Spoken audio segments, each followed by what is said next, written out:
देखिए अभी पिछले एपिसोड में जो एपिसोड हमारा 3 था जिसमें हमने क्लासिफिकेशन के बारे में आपको बता रहे थे, जिसमें हमने टेक्सोनॉमिकल हायरार्की जो थी उसके बारे में आप बच्चों से डिस्कस किया था। तो देखिए आज जो हमारा नेक्स्ट टॉपिक है तो वो हम बताएंगे कि क्लासिफिकेशन जब किया गया तो आगे चल के जो लिविंग थिंग्स थे तो उन लिविंग थिंग्स को के अंदर जो किंगडम डेवलप किए गए तो उन किंगडम्स को कितने तरह की वो किंगडम्स थी, तो उसके आधार पर जो क्लासिफिकेशन था वो किस प्रकार किया गया। तो देखिए हम लोग यहाँ आज पढ़ेंगे क्लासिफिकेशन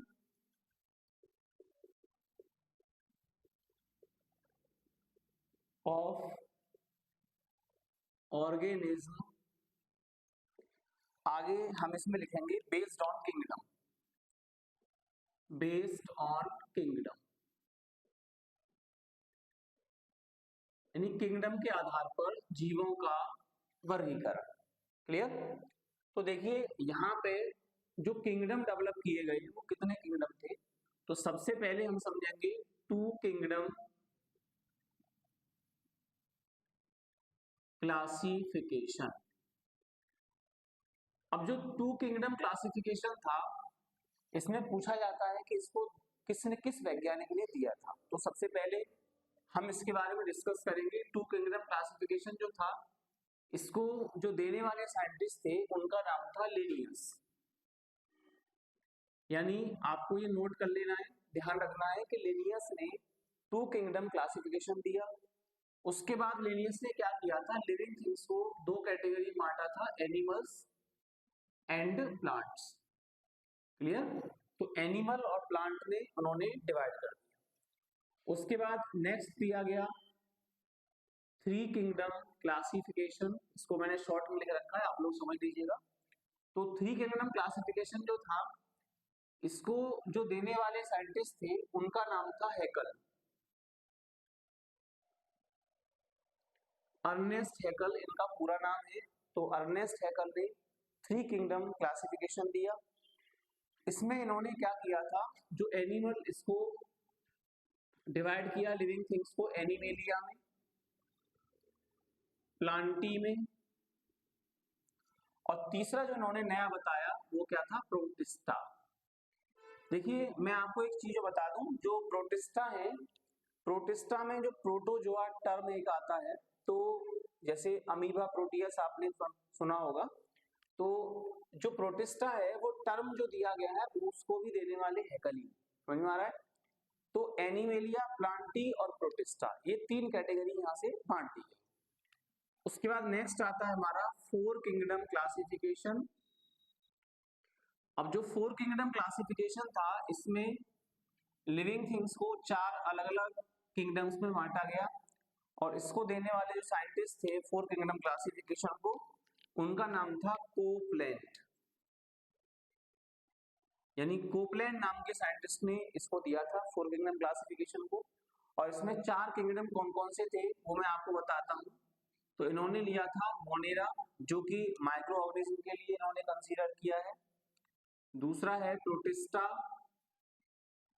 तीसरा है प्लांटी, एंड नेक्स्ट है एनिमेलिया। समझे। तो इन्होंने चार कैटेगरी बना दी, मोनेरा, प्रोटिस्टा, प्लांटी और एनिमेलिया। ये मोनेरा जो थे इसमें इन्होंने उन माइक्रो ऑर्गेनिज्म को रखा था जिनको हम नेक्ड आईज से नहीं देख सकते। क्लियर। अब जो नेक्स्ट दिया गया उसका नाम था फाइव किंगडम क्लासिफिकेशन। अब जो फाइव किंगडम क्लासिफिकेशन था इसको देने वाले साइंटिस्ट थे हिटेकर, जिन्होंने इन्हें सबसे पहले दिया था, हिटेकर ने। अभी इन्होंने क्या किया था, जो लिविंग थिंग्स होती हैं उनको पांच अलग अलग किंगडम में डिवाइड किया, जिसमें पहला किंगडम इन्होंने लिया मोनेरा, दूसरा किंगडम इन्होंने लिया प्रोटिस्टा, तीसरा किंगडम इन्होंने लिया फंगी। समझे। फंगी आप लोग जानते होते हो जिन्हें हम लोग कवक बोलते हैं, हिंदी में इन्हें कहा जाता है कवक या फफूंद।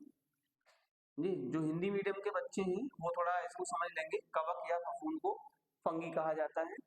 और प्लांटी यानी प्लांट्स जिसमें रखे गए।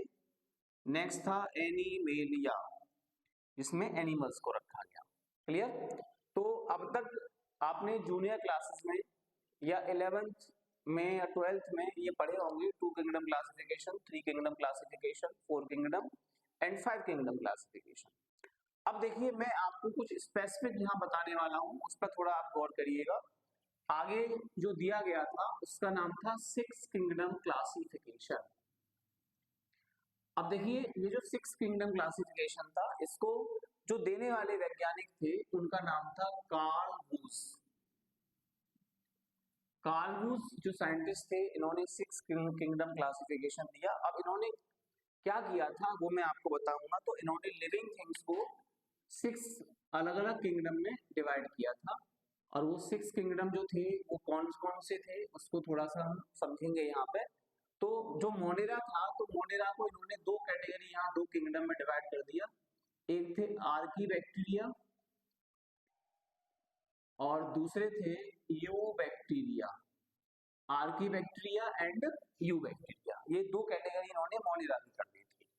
उसके बाद सब सेम रखा गया, प्रोटिस्टा, उसके बाद फंगी, प्लांटी एंड एनिमेलिया। इस तरह से इसको 6 किंगडम क्लासिफिकेशन कहा गया। इसके बाद जो नेक्स्ट दिया गया उसका नाम था 7 किंगडम क्लासिफिकेशन। तो 7 किंगडम क्लासिफिकेशन जो था, इसमें लिविंग थिंग्स को 7 किंगडम्स में डिवाइड किया गया। अब बात यह आती है कि 7 किंगडम कौन कौन से थे, और इस क्लासिफिकेशन को देने वाले जो साइंटिस्ट थे उनका नाम क्या था। तो इनका नाम था कैवालायर। कैवालायर इनका साइंटिस्ट का नाम था, और इन्होंने जो इसको डिवाइड किया तो मैं आपको बताता हूँ। स्टार्टिंग हमारी वही रहेगी, आर्की बैक्टीरिया जो मोनेरा में से इन्होंने ओरिजिनेट किया था कार्ल वूस ने। दूसरा था यू बैक्टीरिया। अब देखिए थोड़ा सा चेंज जो आया, जैसे हमारा जो प्रोटिस्टा आता है, तो प्रोटिस्टा की जगह पे इन्होंने यहाँ पे जो लिया वो क्या लिया, आर्कीजोआ। आर्कीजोआ यानी प्रोटिस्टा को दो अलग किंगडम्स में डिवाइड कर दिया गया, आर्कीजोआ और दूसरा था हमारा प्रोटोजोआ। आर्कीजोआ और प्रोटोजोआ। इसके बाद फंगी सेम रहा, प्लांटी सेम रहा, और एनिमेलिया ये भी हमारा सेम रहा। ये नेक्स्ट जो दिया गया लास्ट जो था हमारा, वो था 8 किंगडम क्लासिफिकेशन। अब जो 8 किंगडम क्लासिफिकेशन था, थोड़ा हम इसके बारे में देखेंगे। इसको जो देने वाले साइंटिस्ट थे वो थे कैवालायर एंड स्मिथ। ये दो साइंटिस्ट थे जिन्होंने इसको दिया था एक 8 किंगडम क्लासिफिकेशन को। इसमें बस थोड़ा सा चेंज है, वो चेंज क्या है वो मैं आपको बताता हूँ। 8 किंगडम क्लासिफिकेशन में आर्की बैक्टीरिया को सेम रखा गया, यू बैक्टीरिया को सेम रखा गया। ये मैं शॉर्टकट में लिख रहा हूँ, आप लोग अपना इसे ऊपर से पूरा करेंगे। उसके बाद आर्कीजोआ को कंप्लीट रखा गया, प्रोटोजोआ को कंप्लीट रखा गया जैसा पहले था 7 किंगडम में। उसके बाद यहाँ पे जो नया जोड़ा गया वो था क्रोमिस्टा। क्रोमिस्टा एक नया किंगडम यहाँ पर डेवलप किया गया, क्रोमिस्टा। उसके बाद सेम रहा फंगी, और उसके बाद प्लांटी, एंड लास्ट जो था वो एनिमेलिया। तो अभी मैंने आपको बताया कि किस तरह से किंगडम्स को यानी एनिमल्स को अलग अलग किंगडम में क्लासिफाई किया गया था। अब देखिए आप लोग कहेंगे कि हम इन्हें पढ़ क्यों रहे, तो क्लासिफिकेशन में जब तक आपको क्लासिफिकेशन का मैंने बताया था, जब हम लोग किसी को टेक्सोनॉमिकली हायरार्की में स्टडी जब करते हैं, तो किंगडम जो होता है उसका सबसे फर्स्ट स्टेप होता है या सबसे लार्जेस्ट यूनिट होती है। तो जब तक हमें किंगडम के बारे में पता नहीं चलेगा कि किसी एनिमल को किस किंगडम में रखा जाना चाहिए, तब तक हम इन सारी चीज को डिस्कस नहीं कर सकते। समझ में आ रहा है? तो आपको अगर किसी एनिमल के बारे में पता लगाना है, उसको क्लासिफाई करना है या टेक्सोनॉमिकल हायरार्की में आपको रखना है, तो आपको पहला स्टेप जो लिखना पड़ता है वो किंगडम लिखना पड़ता है। क्लियर? चलिए, तो अब हम आपको थोड़ा सा डिस्कस करेंगे, ये चीज आप नोट कर लीजिएगा, समझे, ताकि आपको समझ में आ जाए। और इसमें अगर जो साइंटिस्टों के नाम जो मैंने आपको दे रखे हैं, ये मस्ट है, इनको आप ध्यान रखिएगा क्योंकि इनमें से क्वेश्चन जो है वो आपसे पूछे जाते हैं। अभी देखिए नेक्स्ट टॉपिक जो हमारा रहेगा, अभी हम थोड़ा सा आगे बढ़ रहे हैं और आगे बढ़ते समय मैं आपको बता दूं, हम लोग एकदम सिस्टमेटिक स्टडी करेंगे कि जब हम लोग किसी एनिमल को ऑब्जर्व करते हैं या किसी एनिमल को देखते हैं तो उसको हम किस प्रकार से क्लासिफाई कर सकते हैं, किस प्रकार से टेक्सोनॉमिकल हायरार्की में उसको अरेंज किया जाता है। तो उसके लिए मैं आपको कुछ बेसिक्स पॉइंट बताऊंगा, तो ये आप चीज ध्यान रखिएगा। तो मैं यहाँ हेडिंग डाल देता हूँ, basic points by which any animal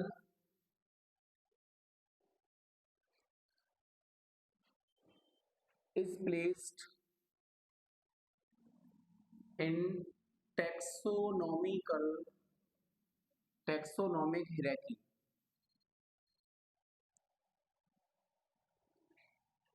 ये हमारा हेडिंग रहेगा, यानी कुछ बेसिक पॉइंट है जिनको पढ़ने के बाद हम किसी भी एनिमल को टेक्सोनॉमिक हायरार्की में किस प्रकार रखेंगे। तो देखिए कुछ बेसिक पॉइंट्स क्या होते हैं, ये आपको एकदम दिमाग में डाल के चलिएगा, ये आपका अपना ऑब्जर्वेशन है। मैं आपको पहले बता चुका हूँ कि बायोलॉजी को पढ़ने से पहले आपको नेचुरल स्टडी करना बहुत जरूरी है, क्योंकि जब तक आप नेचुरल स्टडी नहीं करेंगे तब तक आपको बायोलॉजी समझ में नहीं आने वाली है। जैसे कुछ स्टूडेंट क्या करते हैं, बायोलॉजी को रटने लग जाते हैं, लेकिन ऐसा आपको नहीं करना है। बायोलॉजी में सबसे बड़ी जो याद करने की चीज होती है वो टर्मिनोलॉजी होती है। तो जब तक आप अपनी टर्मिनोलॉजी को कंप्लीट नहीं करेंगे तब तक आपको बायोलॉजी में कुछ भी समझ में नहीं आएगा। इसलिए मैं इसको बिल्कुल बेसिक से लेके चल रहा हूँ ताकि आप लोगों को ये क्लियर हो सके कि हम लोगों को किसी भी एनिमल की या किसी प्लांट की या किसी भी लिविंग थिंग्स की जो स्टडी होती है वो किस प्रकार करनी होती है। क्लियर? तो देखिए सबसे पहले हमारा जो पॉइंट आता है वो होता है हैबिट। अब ये हैबिट क्या होती है, तो हैबिट में हमें क्या चीजें पढ़नी होती हैं ये मैं आपको यहाँ से बता के चलूंगा कि हैबिट जो होती है इसमें हमें क्या क्या पढ़ना पड़ता है। जैसे कोई भी लिविंग थिंग्स अगर एनवायरनमेंट के अंदर मौजूद है तो उसका रहने का तरीका क्या है, उसका मोड ऑफ न्यूट्रिशन क्या है, वो किस तरह से कम्युनिकेशन करती है, उसकी प्रोडक्टिविटी क्या है। तो ये सारी चीजें जो होती हैं वो किस में आ जाती है, हैबिट में आती है। समझ में आ रहा है? तो इसमें मैं कुछ पॉइंट्स हैं जिसको आपको बताऊंगा कि क्या क्या चीजें आपको पढ़नी पड़ती है। तो देखिए सबसे पहले हम लोग पढ़ते हैं एक्टो। अब ये जो वर्ड है एक्टो, एक्टो मतलब का मतलब क्या होता है, जैसे किसी भी बॉडी के ऊपर रहने वाला है या बॉडी के अंदर रहने वाला है, समझे? तो ये एक्टो हो गया। इसके बाद जो टर्म आता है वो है एंडो। एंडो का मतलब है अगर अंदर रहता है inside the body of other organism तो उसको एंडो कहा जाता है, अगर outside the body of other organism रहता है तो वो एक्टो कहा जाता है। क्लियर? अभी जो नेक्स्ट हमारे पास आती है वो आता है ऑटो। ऑटो का मतलब क्या है कि जो उसके अंदर आदतें हैं, जो हमारा लिविंग थिंग है वो किस तरह की है, उसके अंदर अपना न्यूट्रिशन खुद ले रहा है या किसी दूसरे से ले रहा है। तो अगर उसको ऑटो का मतलब होता है सेल्फ, यहाँ पे ऑटो का मतलब क्या है, सेल्फ। यानी जैसे आपने सुना होगा प्लांट्स जो होते हैं वो ऑटोट्रॉफिक होते हैं। तो ऑटोट्रॉफिक इसलिए होते हैं क्योंकि वो अपना खाना खुद बनाते हैं। ऐसे ही कुछ एनिमल्स की बात करें तो एनिमल ऑटोट्रॉफिक नहीं होते, लेकिन कुछ जो माइक्रो जैसे बात करते हैं हम, आर्कीबैक्टीरिया है, बैक्टीरिया, साइनोबैक्टीरिया है। तो जो साइनोबैक्टीरिया होते हैं वो उन्हें ब्लू ग्रीन एलगी भी कहा जाता है, तो वो ऑटो माने जाते हैं। क्लियर? अभी जो और टर्म निकल के आएंगे जैसे फ्री लिविंग, यानी फ्री लिविंग का मतलब होता है कि स्वतंत्र रूप से रहने वाला है, या कॉलोनियल है। कॉलोनियल मतलब कॉलोनी बना के रह रहा है किसी के साथ, जैसे हम लोग कॉलोनियल होते हैं, हम लोग ग्रुप बना के रहते हैं, समझे? कुछ एनिमल ऐसे होते हैं जो फ्री मोड में रहते हैं, जिनका वो किसी कह सकते हो कि कॉलोनी यानी ग्रुप में नहीं रहते हैं, समझे? इसके बाद हमारी और भी चीजें आती हैं जैसे एडेप्टेबिलिटी है। अब देखिए एडेप्टेबिलिटी का मतलब क्या होता है, ये हम पहले बता चुके हैं कि लिविंग थिंग्स की प्रॉपर्टी होती है एडेप्टेशन। तो वहीं से वर्ड लिया गया एडेप्टेबिलिटी, कि जो ऑर्गेनिज्म है वो एडेप्ट हो रहा है एनवायरनमेंट के अकॉर्डिंग या नहीं हो रहा है। इसके बाद और टर्म आते हैं आपकी प्रोडक्टिविटी है। प्रोडक्टिविटी जो प्लांट्स में पाई जाती है या एनिमल्स में भी होती है। जैसे आप कहते हो कि आपके यहाँ कोई भैंस पली हुई है तो आप बोलोगे साहब ये भैंस कितना दूध दे रही है ये बताओ, ये तो वो भैंस का दूध देना क्या बोला जाएगा, उसकी प्रोडक्टिविटी बोली जाएगी। या जितने भी जो हम जो मीट के लिए जो जानवरों को अपने घरों में पालते हैं तो उसमें भी देखना पड़ता है कि एक मुर्गी में कितना मीट निकलेगा या एक सुअर में कितना मीट निकलेगा या जो भी चीजें हैं, तो वो हमारी प्रोडक्टिविटी है। समझ में आ रहा है?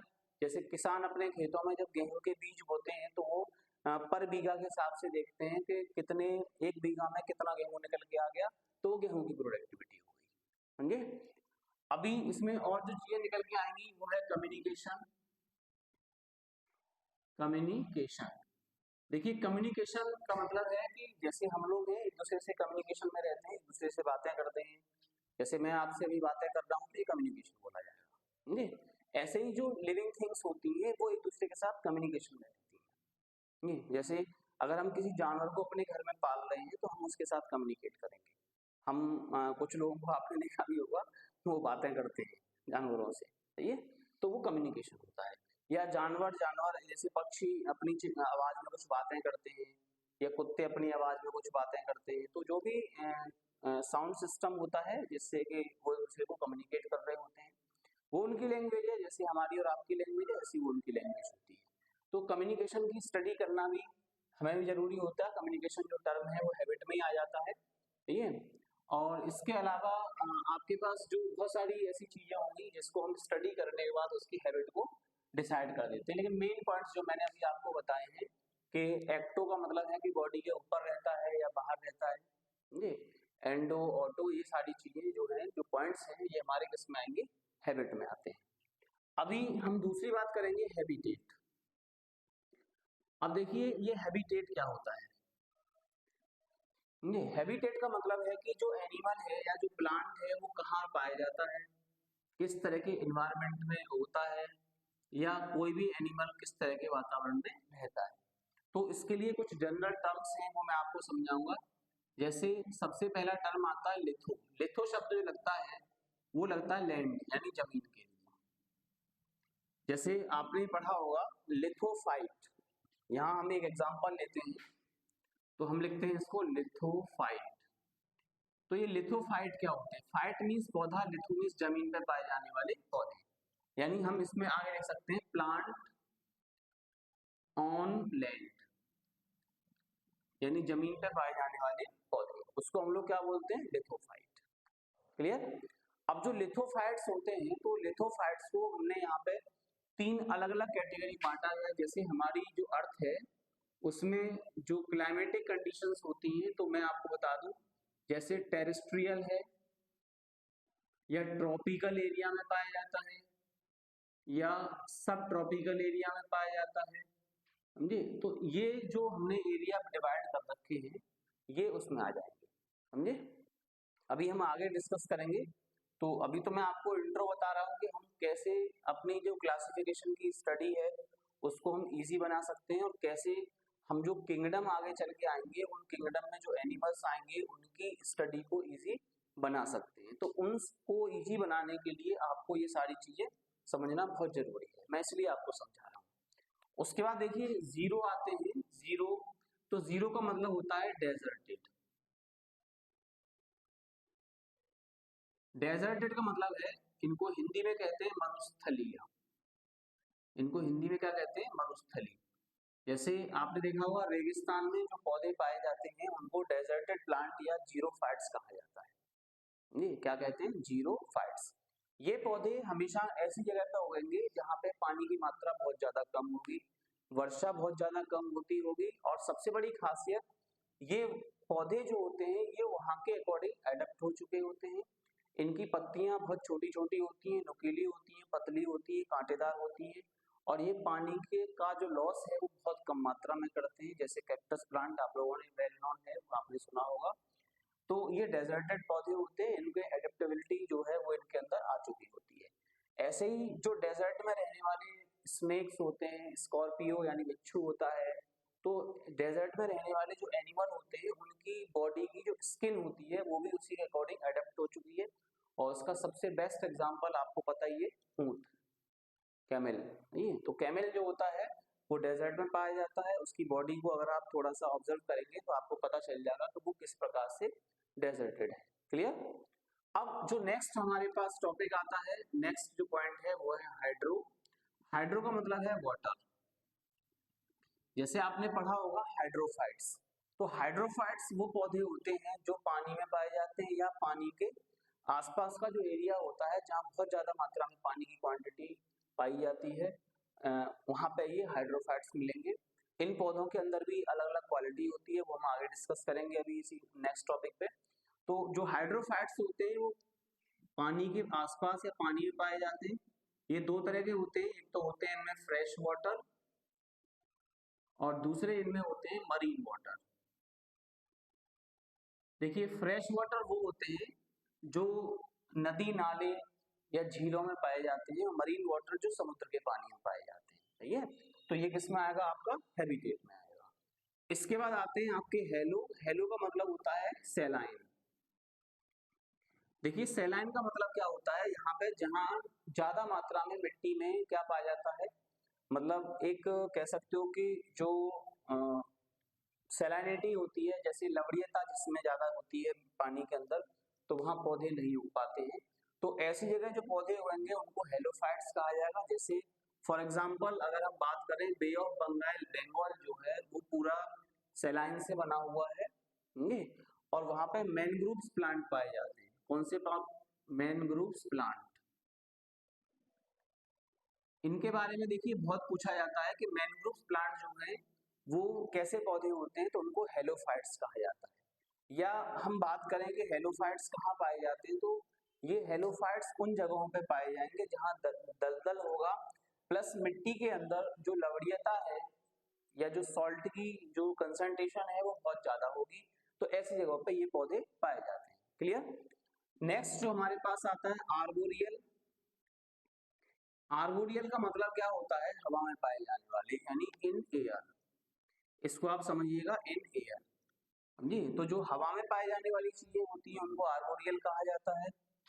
अगला पॉइंट आता है हमारा एपी। एपी का मतलब होता है, जैसे इसमें एग्जांपल हम लोग लेंगे यहाँ पे, जैसे हमने बोला एपीफाइट, तो एपीफाइट्स क्या होते हैं, यानी वे पौधे जो दूसरे पौधों के ऊपर उगते हैं या दूसरे पौधों के ऊपर पाए जाते हैं, उनको एपीफाइट्स कहा जाता है। समझे? तो ये हैबिटेट आपके समझ में आ गया होगा कि ये हैबिटेट में क्या क्या आता है।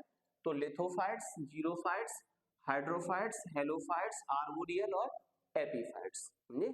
तो ये शब्द जो मैं आपके सामने लिख रहा हूँ, litho, zero, hydro, hello, arboreal, AP, ये जो शब्द हैं इनको आप थोड़ा सा अपने माइंड में रखिएगा, ताकि आप आगे जो टर्म आएंगे, जब हम लोग आगे डिटेल में बात करेंगे, जैसे जब हम मोनेरंस की बात करेंगे या किंगडम प्लांटी की बात करेंगे या किंगडम फंगी की बात करेंगे, तो ये मैं सारे शब्द जो है आपको टर्म बनाऊंगा, तो उन टर्म को आपको समझने के लिए ये जो आगे जो मैंने लिख रखे हैं, जो प्रीफिक्स मैंने यहाँ लिखे हुए हैं, ये आपको यहाँ समझने पड़ेंगे। क्लियर। तो हमारा जो नेक्स्ट टॉपिक आएगा वो हम पढ़ेंगे आगे स्ट्रक्चर ऑफ द बॉडी, कि जो एनिमल्स होते हैं या जो प्लांट्स होते हैं उनकी बॉडी का जो स्ट्रक्चर होता है वो किस प्रकार होता है।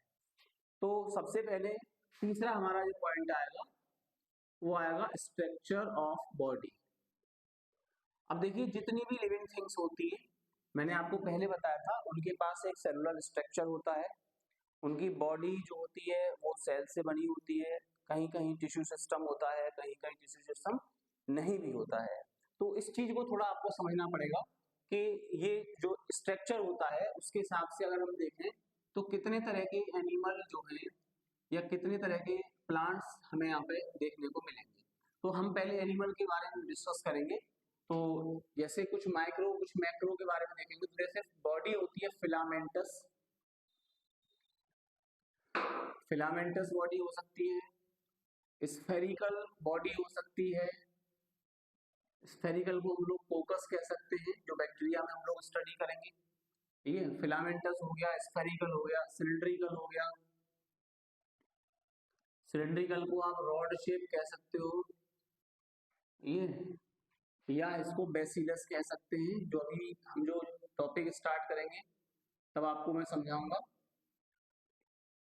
कि बेसिलस जो होते हैं वो बैक्टीरिया होते हैं, जिनकी बॉडी की शेप रॉड शेप्ड होती है, समझे। इसके अलावा इलोंगेटेड, इलोंगेटेड मतलब बहुत ज्यादा लंबे, इनको आप समझते हैं। उसके बाद सेगमेंटेड, यानी हम ये देखते हैं कि एनिमल के अंदर सेगमेंटेशन बॉडी के अंदर है या नहीं है, तो सेगमेंटेड होंगे। दूसरे इसी में हम एक और जोड़ लेते हैं टर्म अनसेगमेंटेड, क्या बॉडी उनकी अनसेगमेंटेड है या सेगमेंटेड है, तो ये हमें इसमें लिखा हुआ आएगा, ठीक है। उसके बाद हम देखेंगे कि वो यूनिसेक्सुअल है, यानी बॉडी जो है वो यूनिसेक्सुअल है या बाइसेक्सुअल है, समझे। तो यूनिसेक्सुअल और बाइसेक्सुअल ये तो आप जानते ही होंगे, अगर सेक्स ऑर्गन्स एक ही बॉडी के अंदर है, मेल और फीमेल, तो उसे हम लोग क्या बोलेंगे, बाइसेक्सुअल। और मेल अलग है और फीमेल बॉडी अलग है, तो उसे क्या बोलेंगे, यूनिसेक्सुअल। यूनि का मतलब एक होता है, बाई का मतलब दो होता है, समझे। इसके बाद उनकी बॉडी को देखेंगे तो बॉडी के अंदर सिमेट्री है तो हम बोलेंगे सिमेट्रिकल है, और अगर सिमेट्री नहीं है तो इसको बोलेंगे अनसिमेट्रिकल है। अनसिमेट्रिकल, ये हम टर्म लिखते चले जाते हैं कि बॉडी सिमेट्रिकल है या अनसिमेट्रिकल है। अभी मैं आपको सिमेट्री के बारे में बताऊंगा कि सिमेट्री क्या होती है, नेक्स्ट वीडियो में हम लोग इस पर बात करेंगे कि सिमेट्री क्या है और किस तरह से हम लोग इसको किसी भी ऑर्गेनिज्म को आइडेंटिफाई करते हैं according to the symmetry, clear. अब जो नेक्स्ट पॉइंट हमारा रहेगा, फोर्थ पॉइंट है जिसमें हम ऑब्जर्व करते हैं, वो होता है हमारा न्यूट्रिशन। ये बहुत मेन पॉइंट्स में आता है न्यूट्रिशन, क्योंकि एनिमल्स या प्लांट जिस किसी के बारे में हम जब डिस्कस कर रहे होते हैं तो उसमें एक पॉइंट आता है न्यूट्रिशन, कि न्यूट्रिशन में देखा जाए तो देखिए दो तरह का न्यूट्रिशन होता है। एक होते हैं ऑटोट्रॉफिक, ये ऑटोट्रॉफिक वो होते हैं जो अपना खाना खुद बनाते हैं, ये सनलाइट की प्रेजेंस में। तो इस ऑटोट्रॉफिक में जितने भी प्लांट्स हैं वो सब इसी में आ जाते हैं। ग्रीन बैक्टीरिया भी इसी में आ जाते हैं, जिनमें क्लोरोफिल पाया जाता है, ठीक है। और कुछ एल्गी जो है वो भी इसी में आ जाते हैं, सारे एल्गी मोस्टली ऑटोट्रॉफिक होते हैं, ये अपना खाना खुद बनाते हैं। अब जो ऑटोट्रॉफिक होते हैं इसमें भी हम इसको फिर अलग अलग कैटेगरी में रखेंगे। ऑटोट्रॉफिक में एक होंगे कीमो ऑटोट्रॉफिक। कीमो का मतलब होता है जो केमिकल मटेरियल से अपना खाना बनाते हैं, ये जैसे कोई सल्फर बैक्टीरिया है तो सल्फर का यूज कर रहा है, मेथेनोजन बैक्टीरिया है तो मीथेन का यूज कर रहा है, क्लियर। तो एक तो होते हैं कीमो ऑटोट्रॉफिक और एक होते हैं फोटो ऑटोट्रॉफिक, फोटो ऑटोट्रॉफिक। अब जो फोटो ऑटोट्रॉफिक होते हैं ये कौन से होते हैं, जो सनलाइट की प्रेजेंस में अपना खाना बनाते हैं। तो जो सनलाइट की प्रेजेंस में बनाएगा उसे फोटो ऑटोट्रॉफिक बनाएंगे कहेंगे। और जो सनलाइट अगर किसी जगह पे नहीं भी आ रही है और वहां पे भी अगर लाइफ पॉसिबल है और वहां पे जो माइक्रो ऑर्गेनिज्म है अगर वो अपना खाना प्रिपेयर कर रहे हैं विदाउट कह सकते हो कि प्रेजेंस ऑफ सनलाइट, तो उन्हें हम कीमो ऑटोट्रॉफ्स कहा जाता है, क्लियर। जैसे एग्जांपल के तौर पे आप समझ लीजिएगा सल्फर बैक्टीरिया और मिथेनोजन बैक्टीरिया, क्लियर। अब जो हमारे पास नेक्स्ट जो पॉइंट आता है हेटरोट्रॉफ, हेटरोट्रॉफिक। तो हेटरोट्रॉफिक जो होते हैं वो कौन से होते हैं, तो हेटरोट्रॉफिक वो होते हैं जो अपना खाना ऑटोट्रॉफ से लेते हैं या दूसरे जो एनिमल्स होते हैं जैसे प्लांट है, ग्रीन बैक्टीरिया है, एल्गी है, तो जो इनसे अपना खाना लेते हैं उनको हम लोग क्या कहते हैं, हेटरोट्रॉफिक, क्लियर। अब जो हेटरोट्रॉफिक मोड ऑफ न्यूट्रिशन होता है इसको यहाँ तीन कैटेगरी में डिवाइड किया गया है। इसमें होते हैं हॉलोजोइक। अब देखिए हॉलोजोइक कौन से होते हैं, जो खाने को पूरा निगल जाते हैं, जैसे हम लोग भी इसी कैटेगरी में आते हैं हॉलोजोइक, क्योंकि हम लोग खाना पूरा खाते हैं, बाद में हमारी बॉडी जो है वेस्ट मटेरियल के रूप में कुछ खाना बाहर निकाल देती है और जितना न्यूट्रिशियस होता है वो हमारी बॉडी के अंदर बना रहता है, तो इसलिए हम लोग हॉलोजोइक में आते हैं। अमीबा जो है वो भी हॉलोजोइक में आता है क्योंकि वो पूरे खाने को एक साथ निगल जाता है, ठीक है। तो जो निगलने वाली चीजें होती है तो यहाँ पे हमने दो टर्म डेवलप किए हैं, एक होते हैं फैगोसाइटिक और एक होते हैं पिनेकोसाइट, पिनेकोसाइटिक।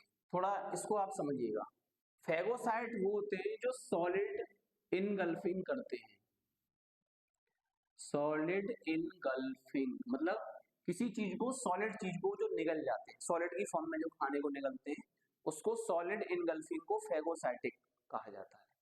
ये जो पिनेकोसाइटिक होते हैं, पिनेकोसाइट्स उनको कहा जाता है जो लिक्विड ड्रिंकिंग वाले होते हैं, यानी लिक्विड इनगल्फिंग, जो लिक्विड रूप में खाने को लेते हैं उसको पिनेकोसाइट कहा जाता है। क्लियर? अभी उसके बाद हमारा जो नेक्स्ट आता है वो सेप्रोफाइट्स होते हैं। तो सेप्रोफाइट्स को यहाँ देखेंगे, सेप्रोफाइट्स किसको कहा जाएगा? तो सेप्रोफाइट कहते हैं जो सड़ी गली ऑर्गेनिक चीजों के डिकम्पोजिशन से अपना खाना लेते हैं, उनको सेप्रोफाइट कहा जाता है। यानी the animals which acquire their food from the dead organic material is called saprophytes, उनको सेप्रोफाइट्स कहा जाएगा। जैसे एग्जांपल के तौर पे अगर हम बात करें तो जो फंगी होते हैं वो सेप्रोफाइट्स में आते हैं। क्लियर? उसके बाद हमने यहाँ पर तीसरी जो कैटेगरी इसमें ली है वो हमने ली है पैरासाइटिक।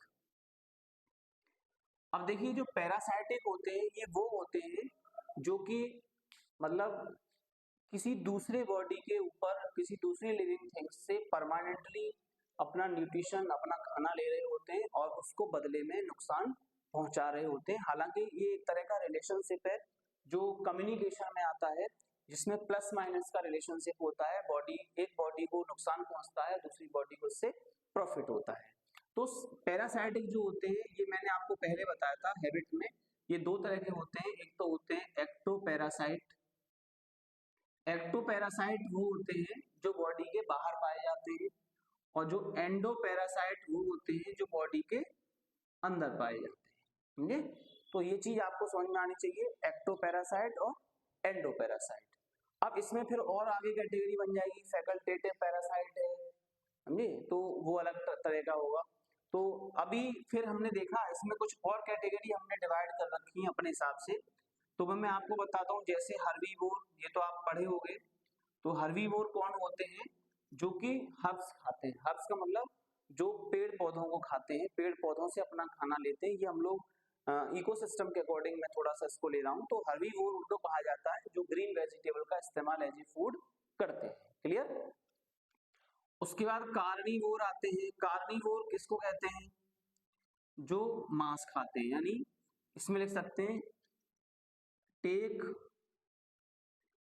फूड एज मीट, जो मीट के रूप में खाना लेते हैं उनको कार्निवोर कहा जाता है।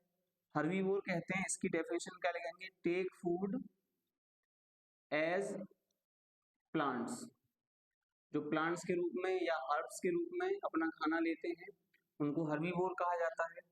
दूसरे आते हैं ओमनीवोर। अब देखिए ओमनीवोर क्या होते हैं, यहां लिखेंगे हम टेक फूड एज प्लांट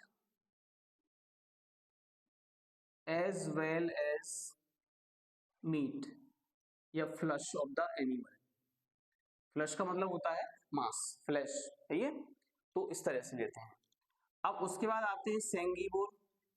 ये सेंगीवोर क्या होते हैं? जो अपना खाना ब्लड के रूप में लेते हैं।